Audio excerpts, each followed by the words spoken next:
Well, welcome to Focus Today. I'm your host, Perry Atkinson. Well, we got a couple of great guests for you today. First, we're going to start off.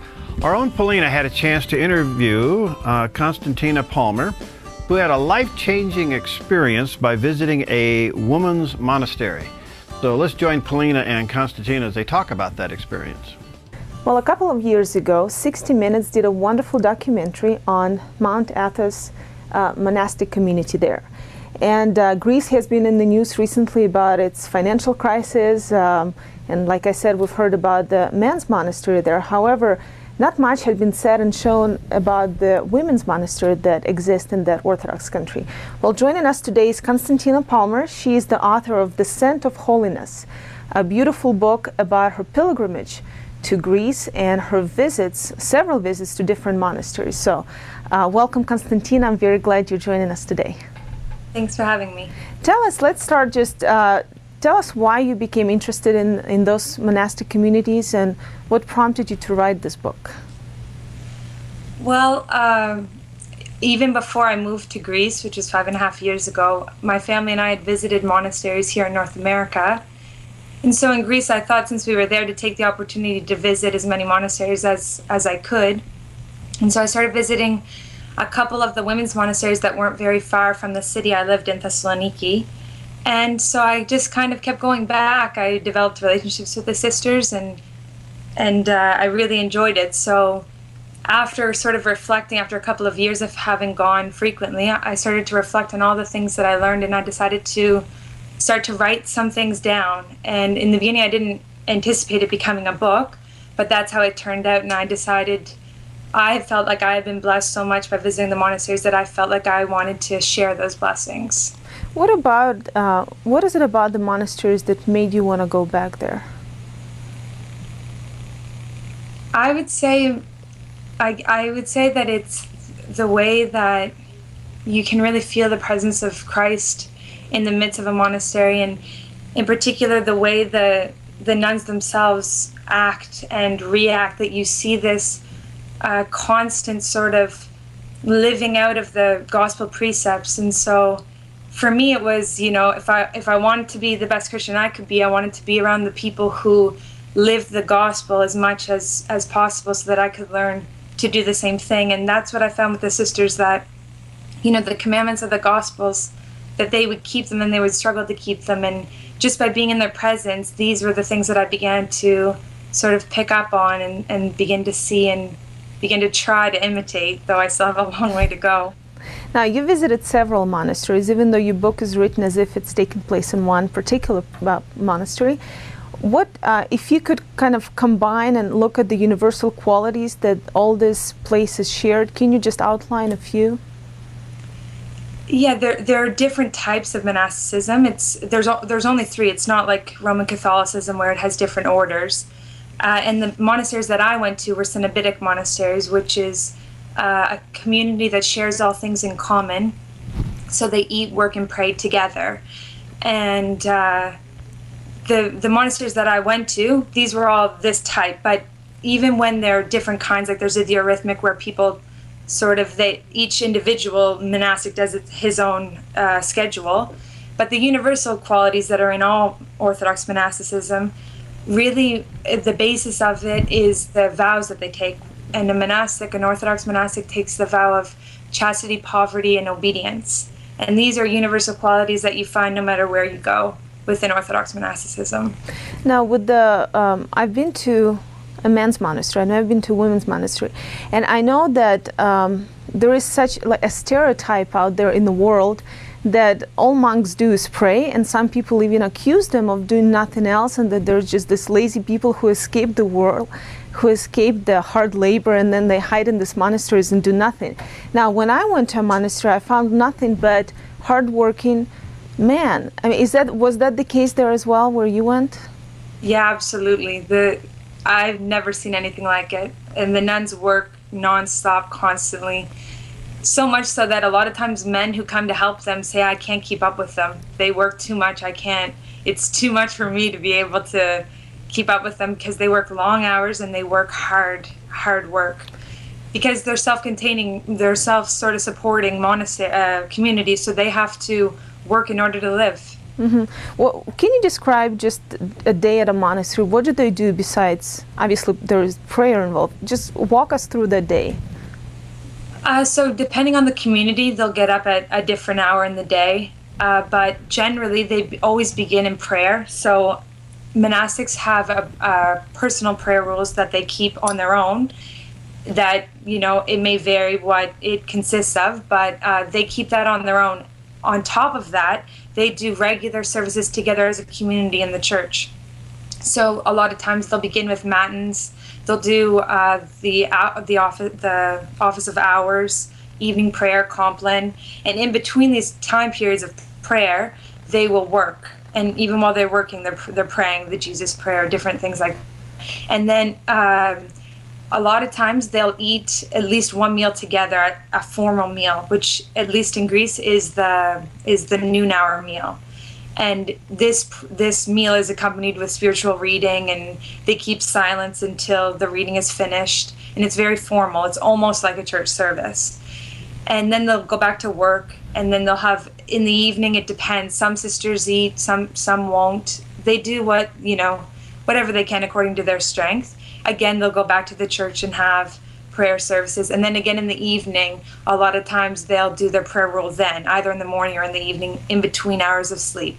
That's generally the type of routine that a day would have in a monastery. So it looks like prayer, obviously prayer is perhaps the most important thing that they do throughout the day. And I found it interesting that your book is divided not in chapters, but in 33 knots. Right? Can you explain to those who are not familiar with the prayer ropes and what those knots represent? Right. So Orthodox Christians generally, and particularly monastics, practice an ancient prayer that's founded in the scriptures, this statement, Son of David, have mercy on me. So this prayer is called the Jesus prayer, and it has different variations, but the most common would probably be, Lord Jesus Christ, Son of God, have mercy on me. And so we say this prayer in order to keep our hearts and minds focused on Christ and to pray unceasingly. And in order to help us remember to say the prayer, we often have prayer ropes. And the 33 knot one is this one we usually wear on our wrist. And of course the 33 knots represent, the 33 years that Christ lived on this earth. And so because the stories in the book are independent, I decided to call the chapters knots so that each story that's within the chapter is sort of like a strand of yarn. Together they're a knot, and all together they're the 33 knots that symbolize the prayer rope. And in that way, it also kind of symbolized this prayer of thanksgiving that I had, to God for having given me such blessings from visiting these monasteries. So the knots, the chapters in the book, you have a compilation of stories, right? Some of them are lessons that you've learned. Some of them are stories from the nuns. Is that correct? Yeah. All right. Yeah. Now, the nuns, those sisters that you've met and that you've become friends with, tell us about them. I know that you probably don't want to share all, some stories are maybe too personal, but who are these women? Why do they abandon their life and become monastic? Because it's a commitment. It's a different life. Yeah. Some of them were veterinarians. Some of them were pharmacists. Some had just finished university. A lot of times they'll come before they finish high school. There's even some nuns that I knew who became monastics before even finishing junior high school. And they come, a lot of times they'll come from totally different backgrounds. Some had, grown up very faithful. Others didn't have much to do with the church at all. But in the end, the main thing that they all have in common is that once, at some point in their life, they felt this irresistible desire to become a monastic, to live in the monastery.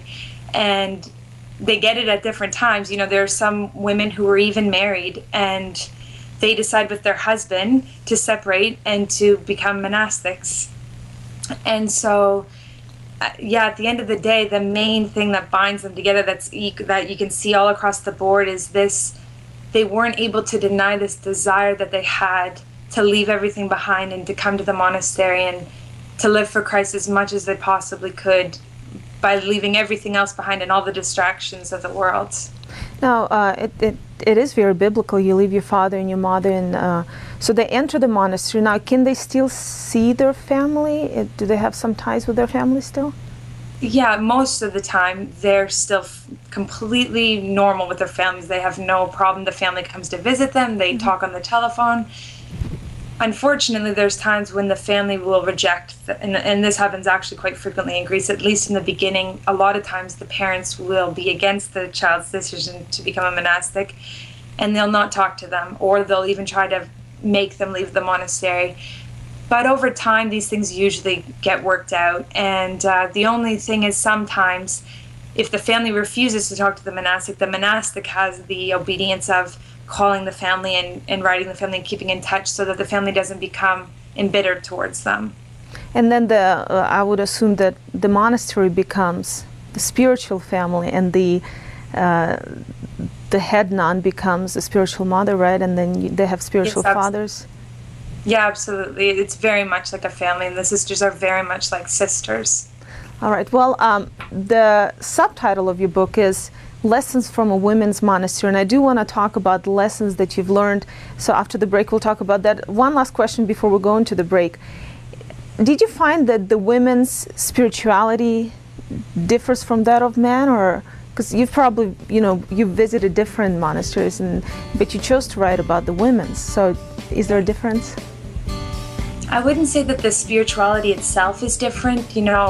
There is no male or female in Christ, but definitely the approach, I would say, is different. So, men are a little bit more austere, and women are a little bit more subtle in their approach to holiness and to asceticism and things like that. And Abbess had once said to me, men try to cut the rope with an axe in one blow, and women slowly work away at severing it. And I think that that is a really good description of the difference between how nuns go about the spiritual life and how men do it. It's subtle, but at the end of the day, yeah, it's the same spirituality. It's the same Christ they are struggling to acquire. Oh, wonderful. Thank you. Let's take a break, and then when we come back, we'll talk about the lessons that you learned. We'll be right back. Hi, I'm Paulina, and I work at theDove TV. Did you know that when you support theDove TV, you have a profound impact, not only in our community, but around the world? It's your continued support that takes the inspiration and hope in the programs we produce and makes them available to the thousands of people who are watching these videos online every week. Help bring encouragement and hope to our valley and beyond by making a secure online donation today at our website, thedove.us.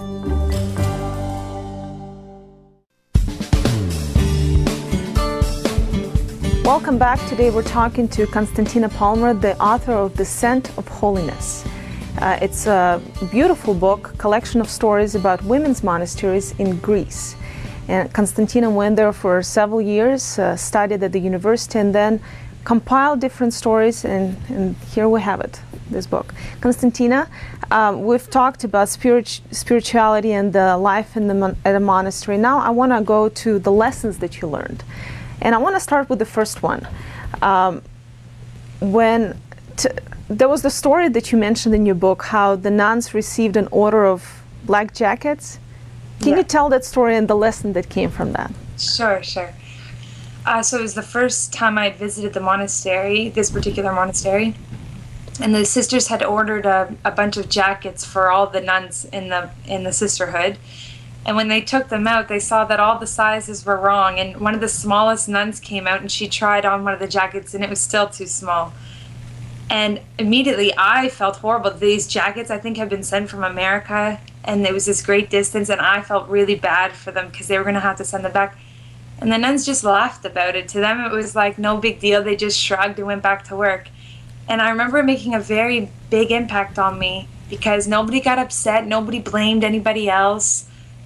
It was just, for them, okay, it was an inconvenience at the most, and that was all. And that was very impressive to me, that they could deal with such, to me, what would be a very big inconvenience, and they dealt with it with such grace.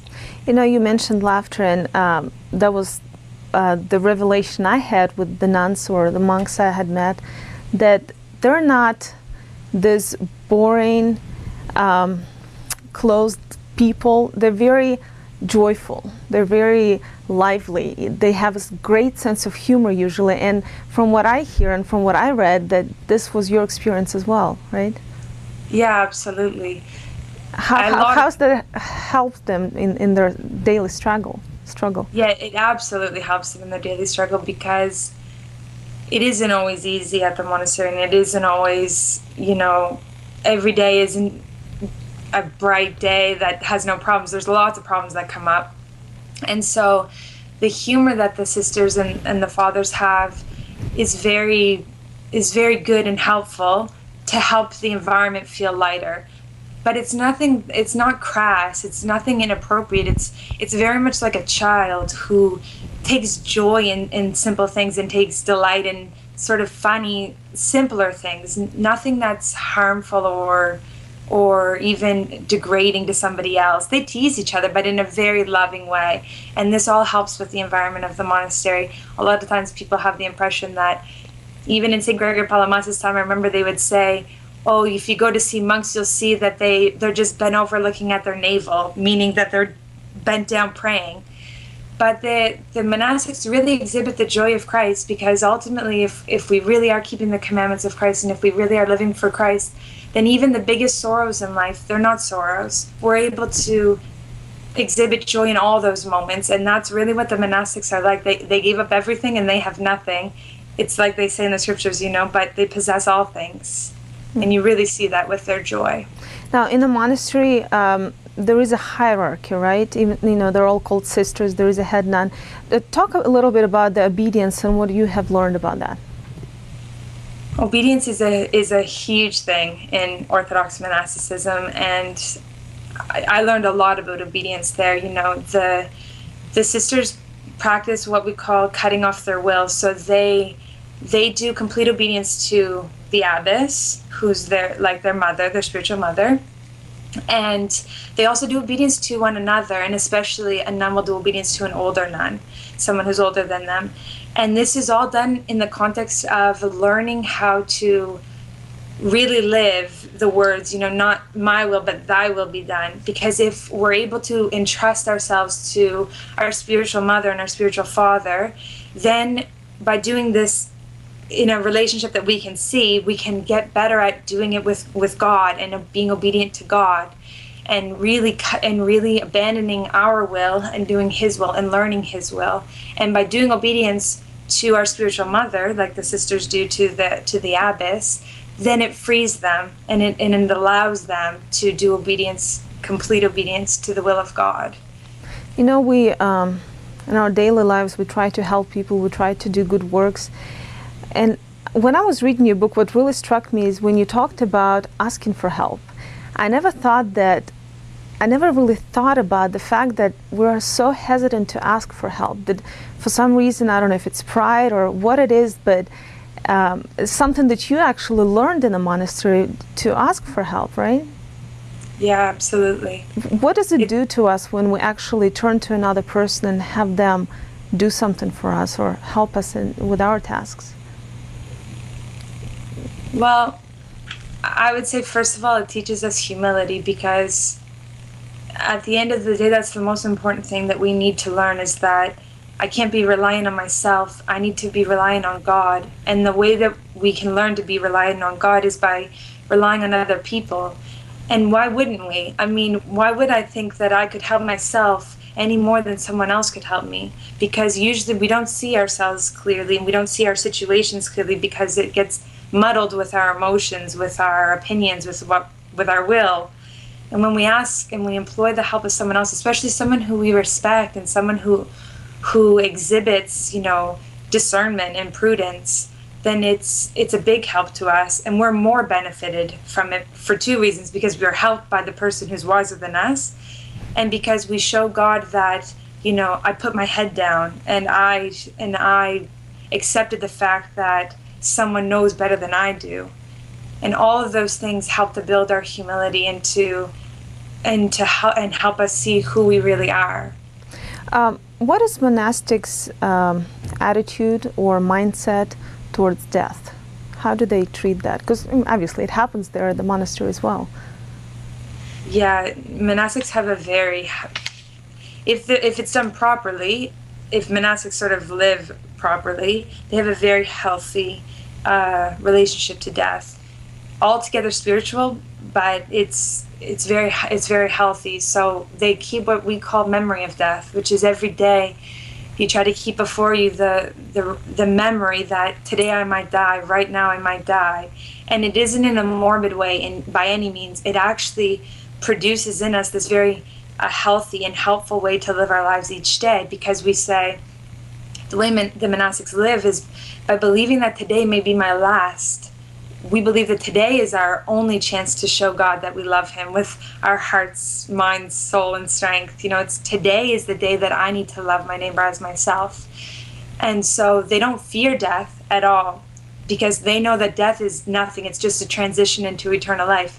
What they fear is eternal condemnation, because after we die, we either go to a resurrection of life or a resurrection of condemnation. And so monastics only fear the judgment of God, that they fear being put on his left with the goats. They don't fear death itself, and so they live each day with this in mind, that today I may die, and have I kept the commandments of Christ? And when I go to the judgment, what will he say to me, and where will I be placed? Wow. I just can't imagine. I remember when I went to a monastery, and just leaving that place, you don't even want to talk. You're just so, it penetrates. It's just part of you so much, that atmosphere, that holiness of those places. I can't explain it, but you try to do everything you can, at least for the first few days, not to lose that. What would be your advice to someone who had experienced it, or how can we, let me just rephrase it, how can we keep that holiness in our everyday life? That was my question too. It was the last question I asked an abbess I visited before I left Greece. It's difficult, but there's so much we can learn from them. And if we go to a monastery with an open mind and with humble thoughts, and we're very careful with judging, then there's a lot that we can observe and we can take in, and then we can just tweak it for our own lives. So we watch monastics pray all the time. Well, we can pray more. We can pray while we work. We can be more willing to lend a hand to a coworker, to a friend, a family member. We can be more careful with our criticism. And these are practical ways that we can keep this holiness that we experience at the monastery, because it's all through our own actions that we're either gonna acquire grace or we're gonna lose it. It's our choice. God is there to give it to us. As my professor would always say, the pill is there for holiness. You just have to be willing to swallow it. So I think it's in practical little steps that we need to employ in order to keep this grace that we experience in the monastery. And then by these little things, then we can build on that spiritual holiness that we perceived from them, that we had in that environment. But also we can learn a lot from parishes, and from just speaking with Orthodox priests, like I think you have a local priest there at St. Innocent's Orthodox Church, and those things also help by bringing those back in, and by being in contexts in which it's not only at the monastery that we see good Christian works, we can also see it in the parish, and those things help very much for us to hold on to that holiness, which all too easily slips away from us because of our sins. Yeah, well, that's beautifully said. Thank you. I did ask you about some of the lessons that I took away from it, but if you had to maybe sum it all up, or when you think of all the lessons you've learned, which one really stands out? What can you leave our audience with that maybe will encourage someone to visit a monastery, or to at least learn a little bit about that way of life? It's hard to say. I learned a lot that I'm still processing, and that I'm still hoping that someday I'll get my act together and put into practice. But I think that I would say the most important thing I learned, and one of the most important things I would want others to observe and to understand, is it really is possible to become a saint. And we see this with the monastics. I saw it with the nuns. It's possible for everyday people to become saints, to truly keep the commandments of Christ. That it isn't theoretical. The Gospels aren't theoretical. It's very practical, and we're able to do this we're able to love our neighbor, we're able to love God with our whole being. We need to struggle to do it, but it's possible. And I saw that with the sisters, that, ordinary people, but completely extraordinary. They've changed themselves so much by opening themselves up to the grace that is given to those who love God. And I think that that's the greatest thing that I learned. Thank you. Thank you, Constantina. Today we talked to Constantina Palmer, the author of The Scent of Holiness. Beautiful book, Lessons from Orthodox Monasteries in Greece. Constantina, I know you'll be going to Greece soon again, right? My husband's going back. Okay. I'll be staying actually in Canada. Right. Well, still pray for us, and thank you so much for your time. Thank you very much.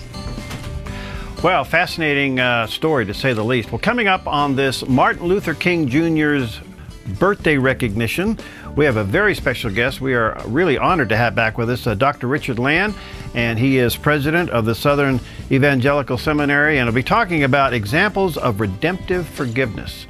We'll be right back with Dr. Land in just a moment.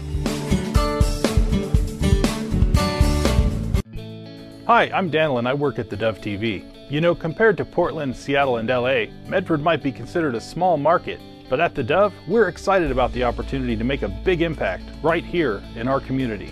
And you help make that happen. Did you know that more than 90% of our income comes from people like you? You can help us now by making a secure online donation at our website, thedove.us, or by phoning 541-776-5368.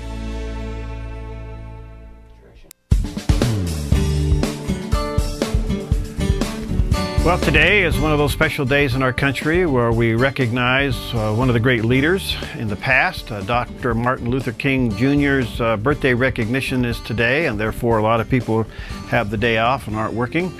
But I am really honored to have back with us Dr. Richard Land. He is the president of the Southern Evangelical Seminary, one of the leading apologetic seminaries in our country. And he wants to talk about how the examples of Martin Luther King Jr.'s life is an example of redemptive forgiveness. And Dr. Land, nice to see you again, my friend. How you doing? I'm doing great. It's good to see you. Let me just give you some good news. We had a 66% increase in winter term enrollment, and we've had about a 135% increase in applications for the spring semester. So we're feeling encouraged around here. Well, by the way, ses.edu is the place to go to find out about the seminary.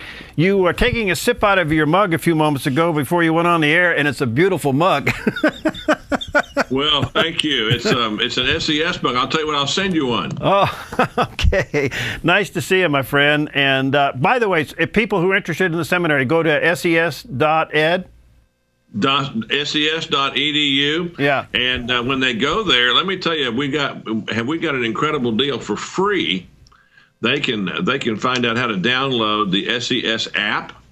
And the SES app has almost all of the speeches at all of our conferences. Guys like Norm Geisler and Os Guinness and William Lane Craig, all these people, and you can just download it for free. Wow, that's wonderful. Thank you. Well, welcome to your new position. And what made you write on Dr. Martin Luther King Jr.? Well, Dr. King's been a hero of mine since I was a teenager. I surrendered to the ministry in 1963 when I was 16 years old. And about 3 weeks after I surrendered to the ministry, I watched Dr. King's speech on television at the Lincoln Memorial, the I Have a Dream speech. And fortunately for me, I had always been raised in a home in Houston, Texas, where I was taught that racism not only was wrong, it was sin.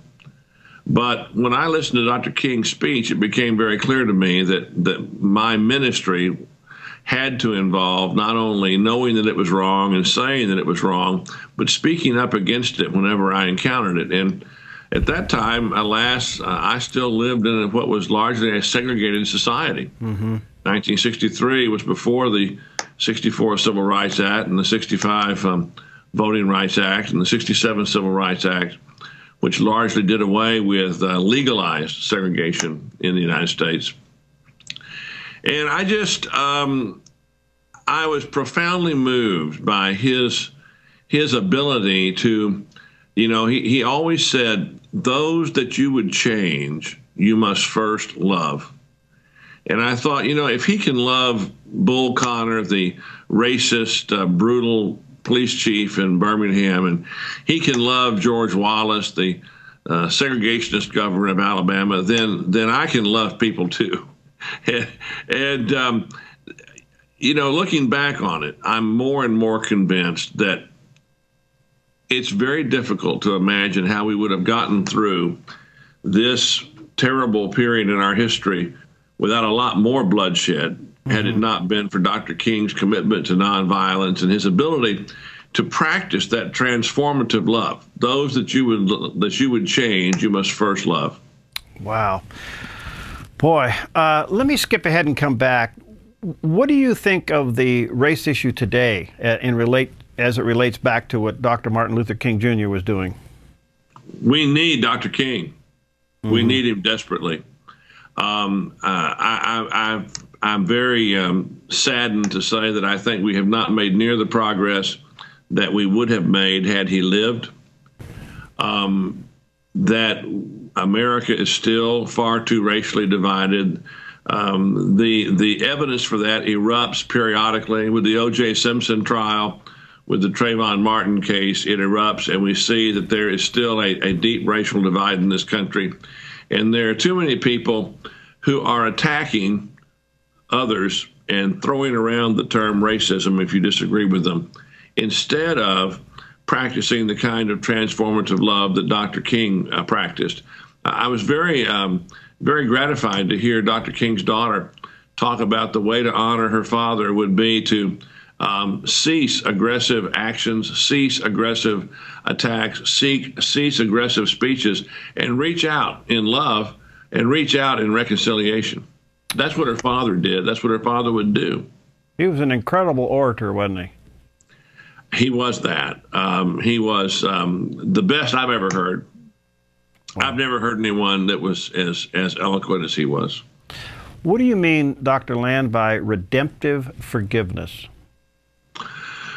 Well, you forgive, and you forgive with the object not only of that's what the Lord commanded us to do, but in trying to use out of that forgiveness, redeem the other. The New Testament tells us if someone requires you to carry their pack, their burden a mile, carry it 2 miles. And then they want to know why. Why'd you do this an extra mile? Because God told me to, because Jesus loves you. Dr. King understood that everyone was shackled by segregation, not just black people. White people were too. And I have said on numerous occasions that probably the people who benefited the most from Dr. King's ministry and Dr. King's life were white Southerners. Because black Southerners, while they were terribly victimized, at least they were innocent. Dr. King liberated white Southerners from their racism and from the guilt that's associated with suppressing people and victimizing people. Wow, what a statement. Do you think that Dr. King's spirit and message transcends civil rights and equality? Yes, I do. Yeah. Yes, I do.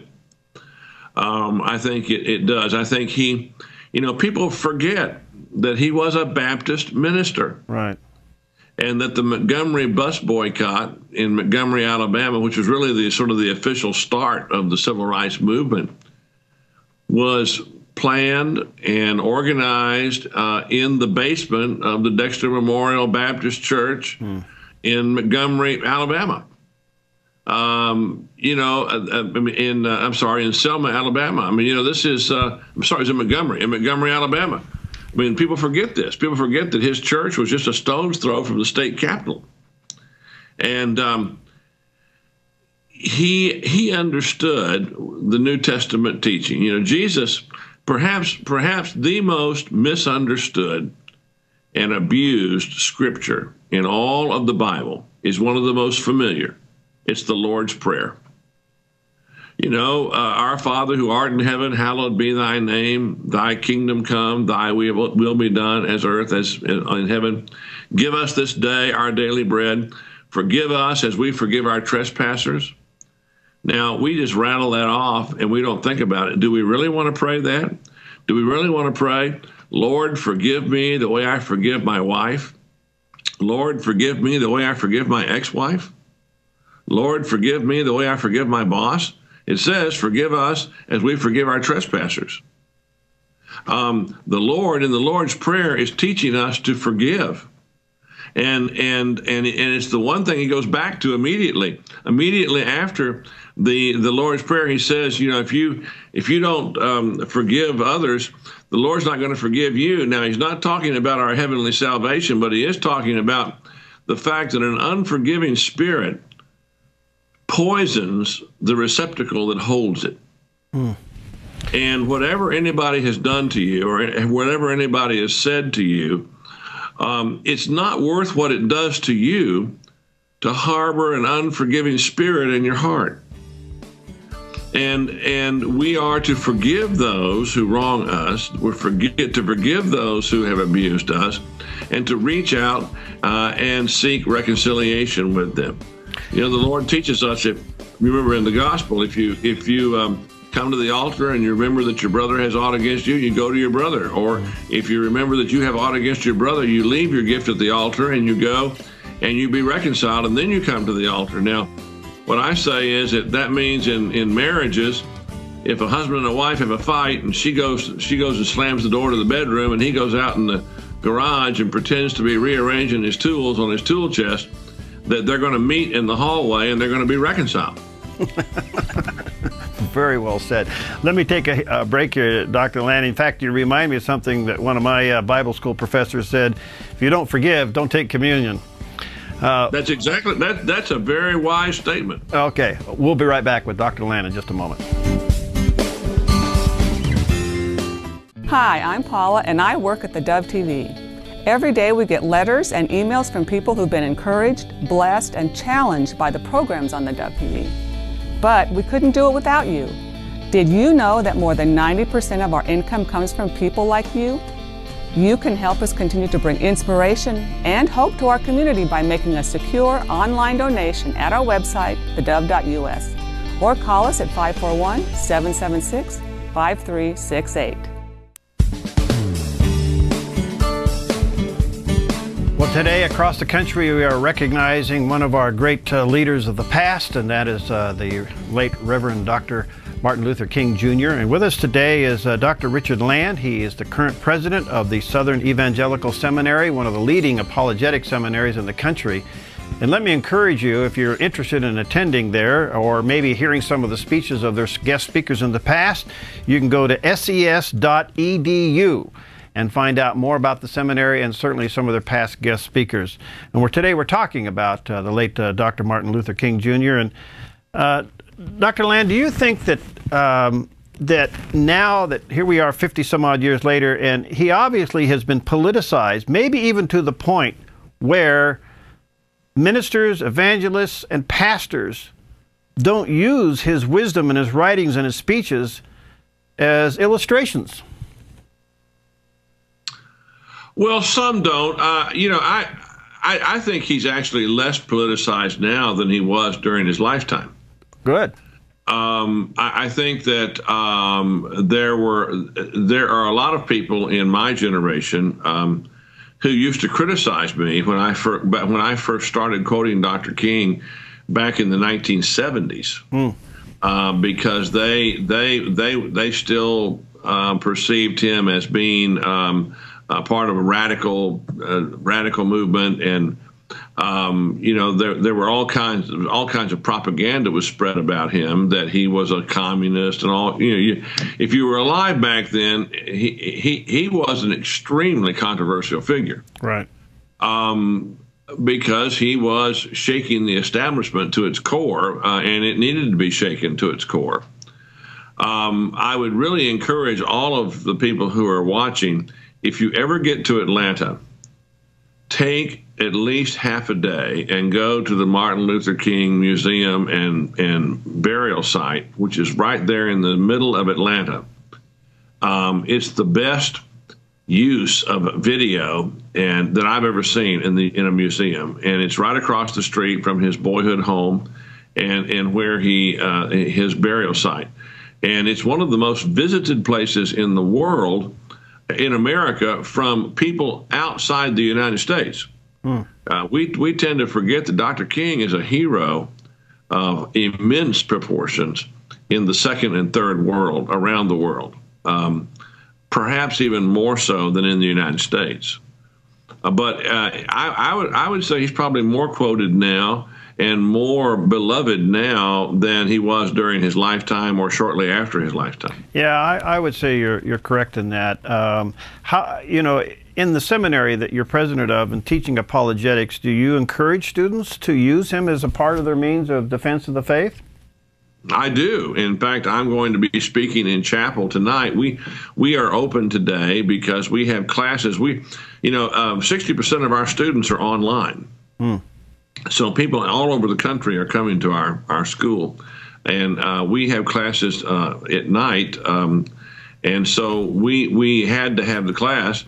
So I'm speaking in chapel. We have a chapel every night, and I'm going to be speaking tonight on Dr. King and on his legacy and on the fact, Dr. King once said, he said, people, the media watch, they have the lights on and the cameras on when we're talking about what we're going to do, but they turn them off when we talk about why.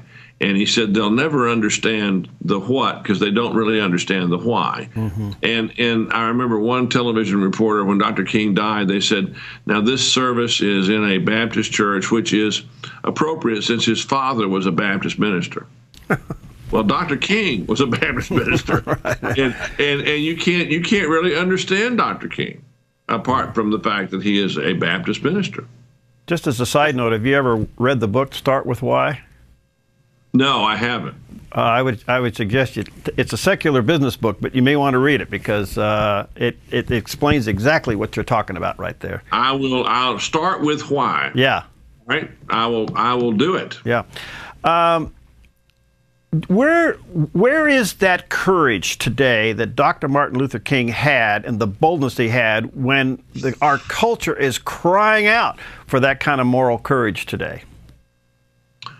Well, I think it's being expressed in different places. People who are speaking out against the cultural ethos of same-sex marriage, and in spite of the penalties they're paying, are speaking out against it, and people who are still speaking up for the sanctity of human life when there's a price to be paid for that. But people talk about persecution and discrimination.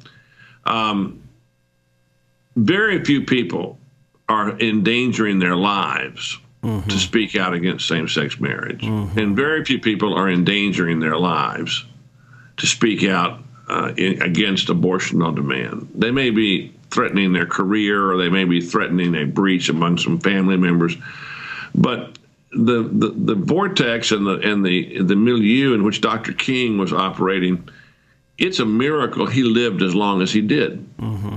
He was fighting against people who were willing to blow up little girls in church to maintain white supremacy, and who were willing to do heinous things. And he had massive death threats. And it's really a miracle that the man lived as long as he did. And, I was thinking about it this morning. Dr. King died at 38 years of age.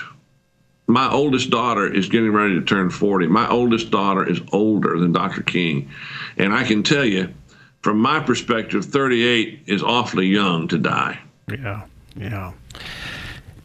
You would think with the election twice of a black president that the racial issue would calm down, but it doesn't seem to have been.